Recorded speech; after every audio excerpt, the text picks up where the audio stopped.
Olá, sejam todos bem-vindos. Queria novamente agradecer aí a presença de todos, né? Todos que estão nos acompanhando, seja aqui presencialmente ou através aí da internet. E hoje nós vamos dar continuidade, né, à nossa série de estudos em um piscar de olhos, onde a gente está aí fazendo uma jornada pelos livros da Bíblia, né? E hoje nós vamos comentar e conversar um pouco sobre o livro do profeta Joel. E aqui eu já queria meio que deixar um slogan, né? O profeta Joel, ele deixa para nós uma mensagem de esperança. E é com esse slogan, né, com essa citação que eu queria comentar com vocês aqui sobre esse livro, que é um livro fascinante, né? O livro de Joel, ele é uma curta coleção, né, de poemas proféticos, né? São poemas, mensagens, sermões poderosos e intrigantes, né?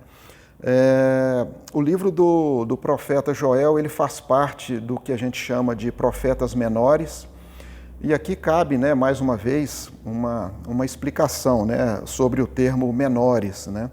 Menores, ele não é uma referência, ele é uma referência ao tamanho da obra literária daquele profeta, e não uma referência à importância do ministério daquele profeta. Esse livro, ele possui apenas 3 capítulos, né? Então é um livro bem curto, mas ele traz para nós uma mensagem muito relevante, uma mensagem muito atual, uma mensagem que também tem a ver com os nossos dias. E como eu comentei antes, né, é uma mensagem de esperança. E o Joel, ele deixa muito claro, logo no primeiro versículo desse capítulo, do capítulo 1, né, que essa é a palavra do Senhor que foi dirigida ao profeta, né? E essa palavra, ela tem um propósito muito bem claro, muito bem específico, muito bem estabelecido, né? Qual que é o propósito, né, desses sermões, né, dessa palavra de Joel? É chamar o povo de Deus ao arrependimento, para que ele possa escapar do juízo e desfrutar das bênçãos trazidas com a chegada do dia do Senhor. Então esse é o propósito, né, do livro de Joel, chamar o povo ao arrependimento. E como eu disse, né, esse é um livro muito atual também para nós, né? Essa é uma mensagem de Deus para nós. E nesse livro a gente vê algumas verdades fundamentais, né? Vamos dizer assim. Primeira coisa, que os juízos temporários e históricos chamam o povo ao arrependimento, né? A gente vai ver um pouco à frente, né, que Joel comenta aqui de alguns juízos de Deus. Esses juízos temporários, né, eles indicam a importância do arrependimento para o grande dia do Senhor. Joel, ele utiliza muito essa expressão, né, o grande dia do Senhor, e a gente vai falar um pouco sobre isso aí também. Existe uma outra verdade que fica muito clara no livro de Joel, que ao povo que se arrepende, né, ao povo arrependido, Deus promete livramento do juízo e infindáveis bênçãos no futuro, tá?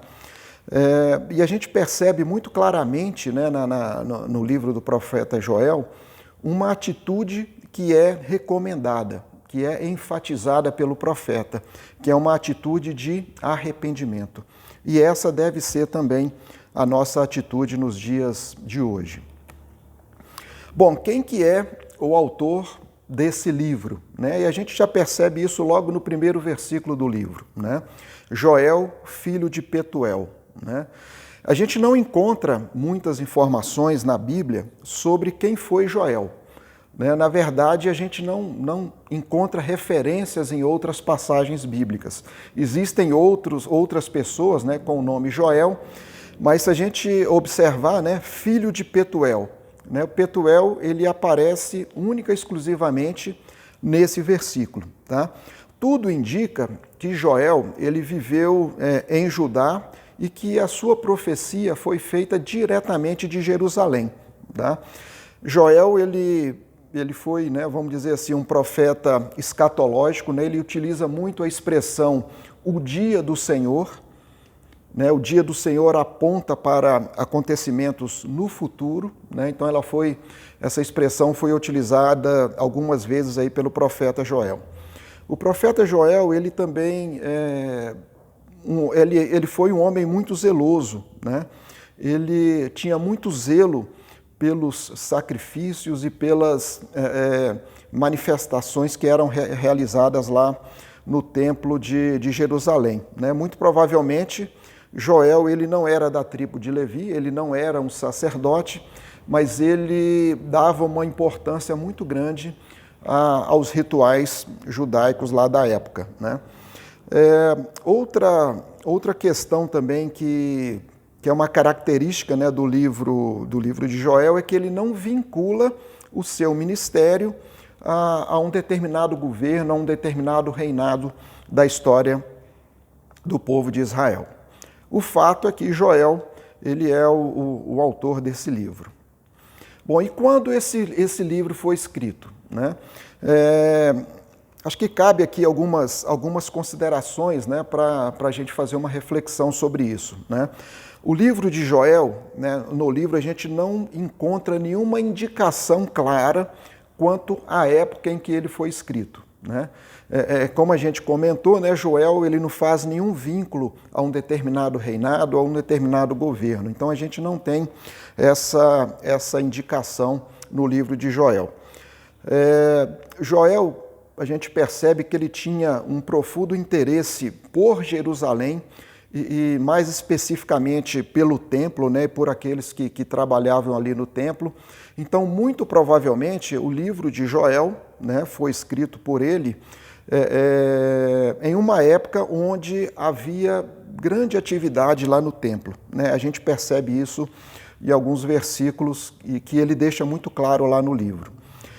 E Joel também, ele não apresenta uma lista dos pecados que causaram os desastres que ele menciona no livro, né? E não há uma associação a algum acontecimento da história de Israel, tá?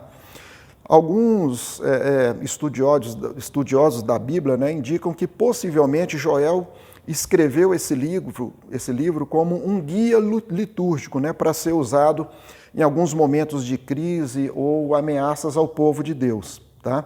Então, por isso que alguns entendem, pelo fato de não ter esse vínculo com um determinado momento da história de Israel ou um determinado governo, alguns entendem que poderia ser aí um guia litúrgico, né?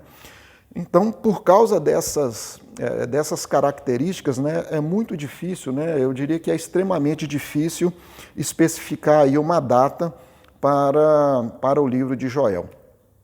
Existem algumas outras pistas, né, que alguns estudiosos consideram aí para tentar definir uma data, né? A localização do livro no cânon sagrado poderia ser algum indicativo, né? Alguns paralelos linguísticos, né, com outros livros proféticos. Aqui a gente percebe, né, que Joel ele está familiarizado, né, com outros livros das Escrituras, né? Existem algumas referências, alguma alusão a outros profetas, como Isaías, né, Amós, Naum, Ezequiel, Obadias, Malaquias, Sofonias, né, alguns exemplos, e até mesmo alguma referência com o livro do Êxodo. Então, tudo indica que Joel ele conhecia muito bem outras passagens das Escrituras. E a gente poderia também usar como algum indicativo, né, algumas alusões históricas do povo de Israel. Existem três possibilidades, né, que os estudiosos, que os comentaristas, vamos dizer assim, direcionam para uma possível data. A primeira possibilidade, né, seria que o livro de Joel foi escrito no século IX a.C., tá? Então, por volta ali do reinado de Joás, 835 a.C. Então, alguns comentaristas defendem essa linha. Outros creem que o livro foi escrito pouco antes da queda de Jerusalém, ali por volta de 586 a.C., e tem aqueles ainda que preferem, né, uma linha de que esse livro foi escrito pós-exílio, né, considerando ali 520 a.C. ou até mesmo 400 a.C. O fato é que não há uma unanimidade, não há um consenso entre os estudiosos, entre os historiadores, quanto uma possível data para esse livro, né? O fato é que, eu diria que nesse contexto todo, né, a data em que ele foi escrito não é mais o mais importante, né? O fato é que o profeta Joel nos deixa uma mensagem importante, uma mensagem fundamental e, como eu disse no início, uma mensagem de esperança que é válida para nós hoje em dia. Se a gente for fazer aqui um esboço, né, logo no primeiro versículo, a gente vê ali uma mensagem de apresentação, né, e Joel deixa claro que o que ele iria dizer, que o que ele iria escrever é uma mensagem que veio do Senhor e que deveria ser recebida como sua palavra de autoridade. Logo na sequência, Joel ele nos apresenta duas crises ali, né? Ele fala de uma praga de gafanhotos, ele fala de uma seca, né, que preanunciavam a necessidade de arrependimento para o iminente dia de julgamento, um julgamento ainda maior. Então a gente percebe, né, na primeira parte do capítulo 1, que houve uma recente crise, né, uma devastação provocada por gafanhotos e a seca, e depois ele começa a falar de uma devastação futura, né, que seria ali no dia do Senhor.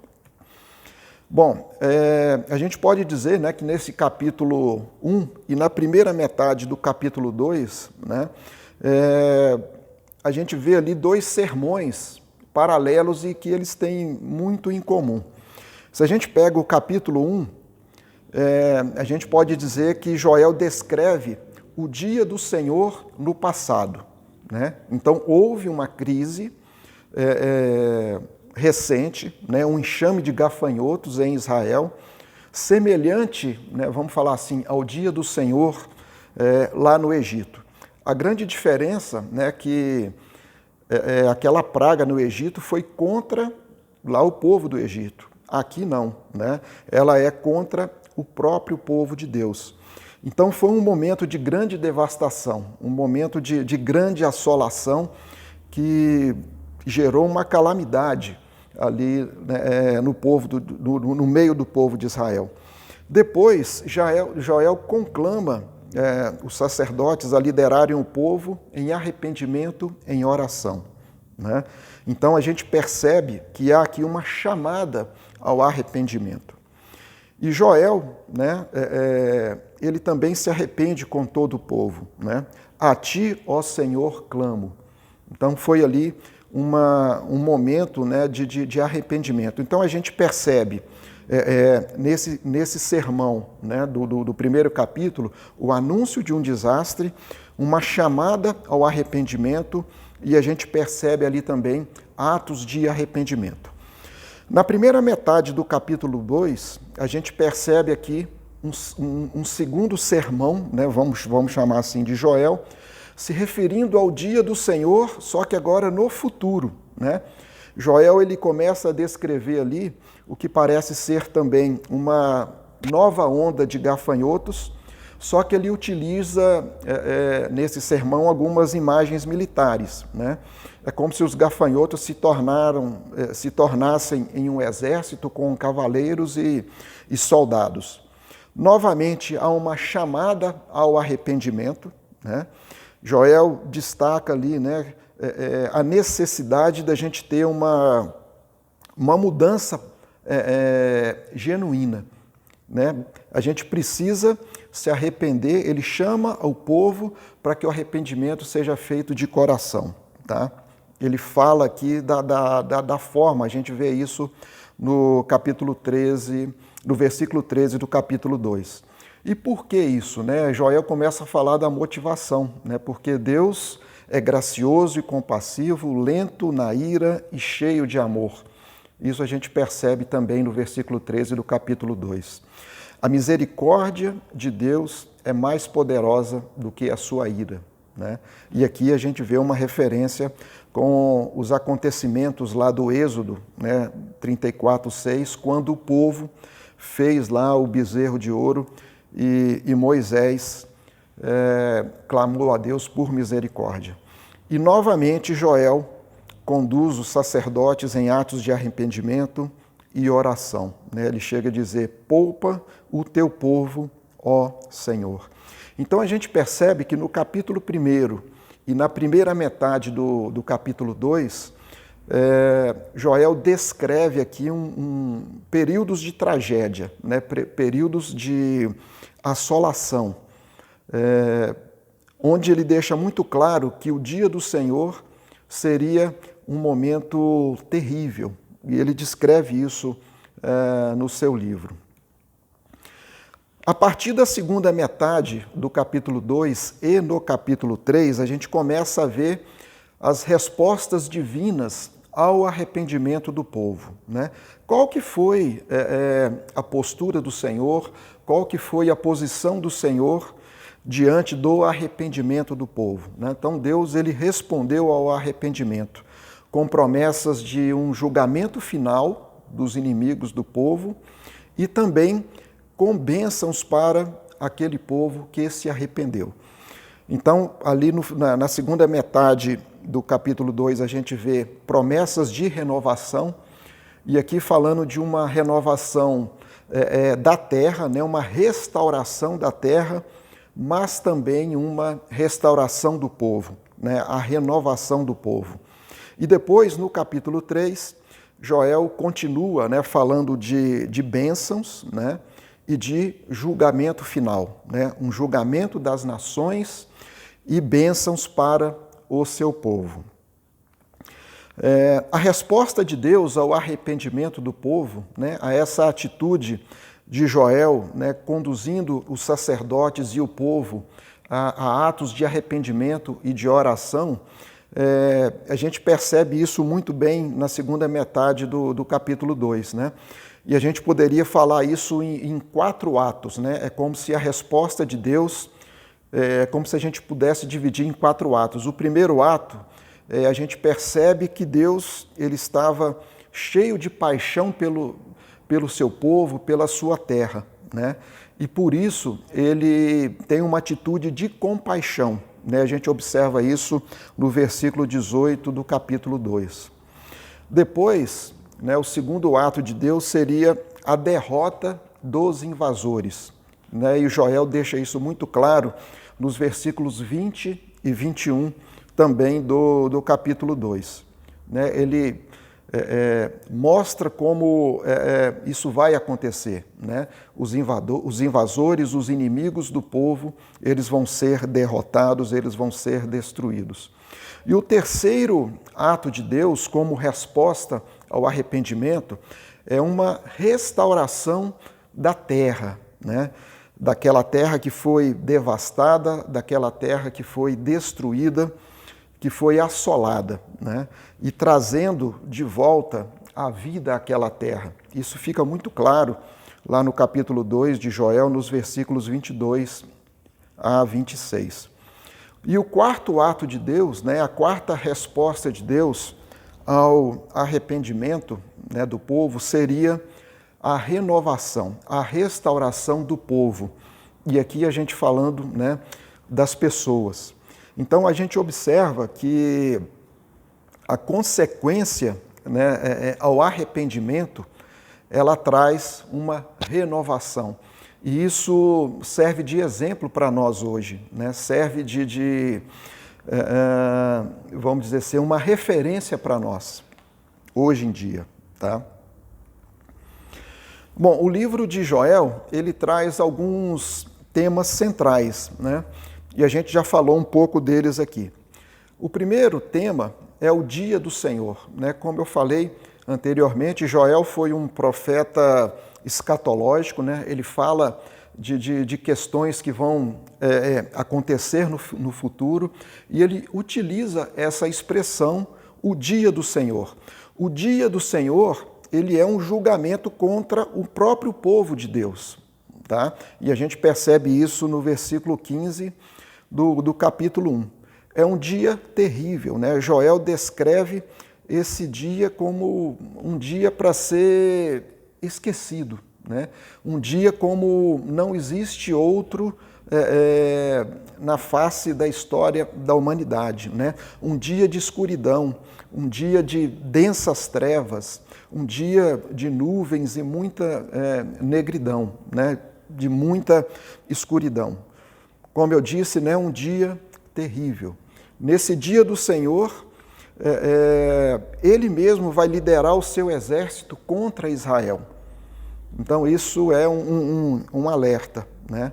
Vai ser um dia também, né, de julgamento contra os inimigos do povo de Deus, um dia onde onde Deus, né, o Senhor, ele vai prestar contas contra os inimigos do povo. Porém, vai ser um dia também onde o povo de Deus será protegido e abençoado, né? E a gente tem referências sobre isso também em outros livros, né? Como Isaías, Jeremias e Ezequiel. Então, Joel, ele comenta muito sobre esse dia do Senhor. Nesse dia, as nações elas vão ser responsabilizadas pelos crimes que eles cometeram contra o povo do Senhor, contra o povo da aliança do Senhor. E essas nações, elas serão julgadas. Nesse dia do Senhor, Deus vai prestar, as nações vão prestar contas ao Senhor de tudo que elas fizeram, né? De todo o mal que elas fizeram contra o povo do Senhor. Por outro lado, né, nesse dia do Senhor, o povo, né, da sua herança, como a gente comentou, ele vai estar protegido, né? E vai ser um dia onde o povo vai ser abençoado espiritual e fisicamente. Então, o dia do Senhor, para aqueles que não pertencem ao povo de Deus, vai ser um dia terrível, dramático, né? Como eu falei, um dia de densas trevas, de grande destruição. Porém, para o povo de Deus, vai ser um dia de bênção, um dia de restauração, um dia de redenção, né? Como eu comentei lá no início, né? O livro de Joel tem essa mensagem, né? Uma mensagem de esperança. Então, esse é um tema central do livro, né? O dia do Senhor. Existe um outro tema, né, vamos dizer assim, que precisa estar muito claro também, que está muito claro nesse livro, né, e é um tema central desse livro, que é o arrependimento. Joel deixa muito claro a necessidade de nos arrependermos, a necessidade de nós buscarmos a Deus numa postura de arrependimento, numa postura de fragilidade diante de Deus, né? Todo o povo de Deus foi exortado a voltar-se para Ele. E aqui Joel não fez distinção de pessoas, né? Esse clamor, né, de Joel pelo arrependimento foi para jovens, velhos, né, homens, mulheres, para os líderes, né, da nação, e até mesmo para aqueles que, vamos dizer assim, estariam dispensados das responsabilidades comunitárias, né? Então, todo o povo foi conclamado a se arrepender, a ter essa atitude de arrependimento pelos seus erros, pelos seus maus atos. Joel, ele também conclama o povo a voltar-se a Deus com todo o seu ser, né? Em um ato de arrependimento sincero e de todo o coração. Aqui a gente percebe, né, nos versículos 12 e 13 do capítulo 2, que Joel, ele deu uma ênfase à necessidade da gente fazer isso de uma forma muito sincera, e não apenas exteriormente, né? Não bastava rasgar as vestes, né? Não bastava ter uma postura externa de arrependimento. O fundamental é que esse arrependimento fosse de todo o coração, que ele fosse com todo o nosso ser. E esse também serve aí como um alerta para nós, né? Que o nosso arrependimento também deve ser com todo o nosso coração. E Joel, novamente, quando ele fala, né, do arrependimento, quando ele destaca o arrependimento como um tema central do livro, né, ele fala também da motivação, né? A motivação para o nosso arrependimento, ela reside na natureza de Deus. Ele é misericordioso, compassivo, tardio em irar-se e de grande benignidade. Tá? Então, Joel, ele destaca muito a bondade de Deus, né? Ele destaca muito essa benignidade de Deus. E essa deve ser a nossa motivação para o nosso arrependimento. Então, esses dois temas, eles são muito destacados aqui por Joel e eles dizem muito respeito também dos nossos dias atuais, né? Haverá um dia do Senhor e a gente carece, né, de ter essa postura de arrependimento para que a gente se prepare para esse dia do Senhor no futuro. Bom, falando um pouco, né, de Cristo no livro de Joel, a gente pode destacar aqui algum paralelo, né, com o que a gente encontra no Novo Testamento, né? O Novo Testamento deixa claro que Jesus e os seus discípulos estavam familiarizados com os escritos de Joel, né? Com aquilo que Joel disse, com aquilo que Joel profetizou, principalmente quando a gente fala das questões dos últimos dias, né? Jesus falou sobre isso. No Novo Testamento a gente encontra informações sobre os últimos dias, né? Sobre o que vai acontecer nos últimos dias. E isso tem a ver, né? A gente pode falar que é uma alusão ao dia do Senhor que foi descrito por Joel, né? Joel falou isso no seu livro algumas vezes, como a gente comentou, né? As promessas encontradas no livro de Joel, elas são citadas, por exemplo, por Pedro, né? Naquele período ali do livro de Atos, né, da igreja primitiva, e foi considerado ali um cumprimento dessa profecia de Joel lá naquele momento do Pentecostes, né, que a gente encontra lá em Atos capítulo 2, versículos 16 a 21. Então a gente percebe que há citações no Novo Testamento fazendo referência ao livro de Joel. Paulo também utilizou, né, como referência essa profecia de Joel. Ele utilizou as palavras do profeta, né, para embasar o seu argumento, né, de que não há distinção entre judeu e grego, né? Paulo falou sobre isso na carta dele aos Romanos, né? E ele deixou claro ali que a salvação é para todos, né? E o profeta Joel falou isso, né? Que todo aquele que invocar o nome do Senhor será salvo. Então a gente percebe, né, que no Novo Testamento, né, tanto Jesus quanto os seus discípulos conheciam, né, e estavam familiarizados com aquilo que Joel disse, com aquilo que Joel profetizou, né? Outra coisa também que a gente precisa ter em mente, que a gente precisa ter muito claro, né? Que as promessas de Joel servem de consolo e conforto para a sua igreja, né? Para a igreja de Cristo, até o dia do Senhor, quando Cristo voltará em glória. Então a gente percebe que até hoje, né, a gente utiliza os escritos de Joel, as profecias de Joel, como consolo e conforto para a igreja, né? E a gente percebe isso lá no livro, né? Quão confortantes e quão consoladoras são as palavras de Joel para nós, hoje em dia, né? Outra coisa também, né, que os ensinamentos de Joel são um chamado contínuo ao arrependimento pleno e à santidade na vida. No Novo Testamento, a gente percebe a necessidade, né, da santificação. E Joel já falava sobre isso lá atrás, né? Quando ele destaca o arrependimento, isso é uma referência para nós hoje também, né? É um alerta para nós, é um chamado para que a gente se arrependa de forma plena e que a gente viva em novidade de vida, né? Que a gente busque a santidade continuamente. E por último, né? O dia do Senhor é um dia de esperança para o seu povo, né? Quando eu comecei, né,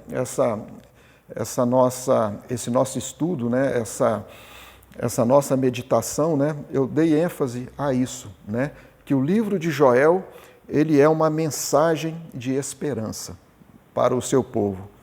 E o dia do Senhor, ele é um dia de esperança. É o dia onde Jesus virá em glória. É um dia onde nós seremos restaurados, um dia onde as nossas vidas serão renovadas. Então, apesar de ser um dia terrível, apesar de ser um dia de grande desolação, né, para aqueles que não fazem parte do povo de Deus, para aqueles que não conhecem a Deus, para aqueles que não aceitaram o sacrifício de Cristo, o dia do Senhor, por outro lado, é um dia de grande esperança para nós, o seu povo. Bom, era isso que eu queria trazer para vocês, né? E que Deus nos abençoe, que Deus nos ajude, para que possamos confiar nessas promessas grandiosas que a gente encontra no livro de Joel. Promessas de restauração, promessas de renovação.